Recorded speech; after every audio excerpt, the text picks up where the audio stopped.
le silence magnétique de Sainte-Geneviève, ce pacte sacré que j'avais signé sous la dentelle de fer, ne pouvait être qu'une escale. Ma propre voix, avec cet accent venu d'ailleurs, et ces hésitations fertiles, réclamaient un horizon plus vaste que le cercle vert de ma lampe de lecture. Je sentais que rien n'était figé, ni cette langue française qui m'avait offert l'asile, ni les souvenirs que je commençais à moissonner. Alors, je traversai la Seine, quittant la brume indécise de la montagne, pour rejoindre notre temple, plus solennel encore, la Bibliothèque nationale de Richelieu.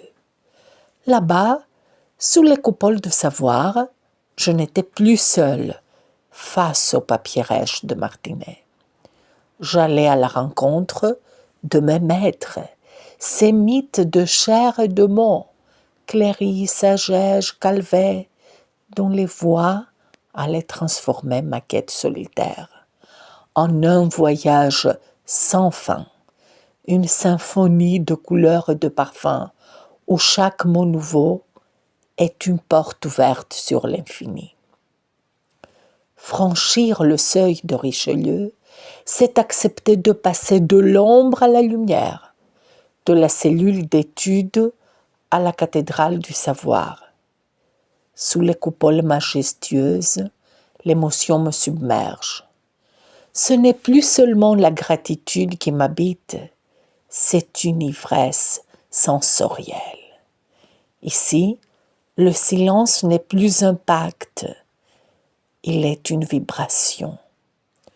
Je sens l'odeur plus complexe des manuscrits anciens, ce mélange de parchemins séculaires et d'encre qui semble porter le souffle de toutes les langues du monde.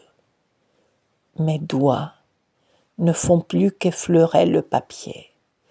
Ils cherchent désormais la rencontre passionnante avec ces esprits qui m'ont guidé. Je revois le regard bienveillant de Cléris, mon directeur de recherche, qui m'a appris à transformer mes hésitations en force. J'entends l'écho de Claude Agege, me parlant d'un voyage plein de couleurs, et les mots de Calvet, redonnant vie à mon propre accent. Cet accent qui n'est plus une faille, mais une preuve de vie. Dans cet instant suspendu, je ne possède rien de ce temple, et pourtant, tout m'appartient. La révélation me frappe.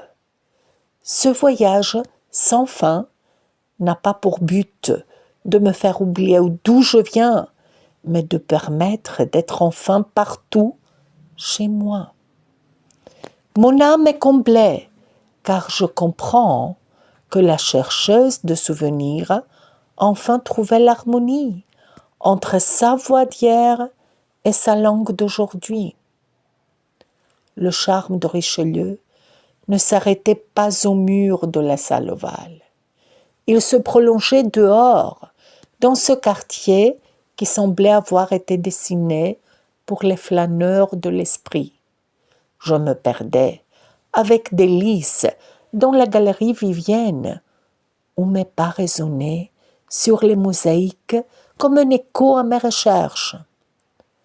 Entre les boutiques de livres rares et les effluves de thé chaud, je retrouvais ce voyage plein de couleurs et de parfums dont parlait Agege. Paris devenait un décor de théâtre, fascinant et hospitalier, où chaque rue semblait me murmurer une nouvelle phrase, une nouvelle rencontre passionnante.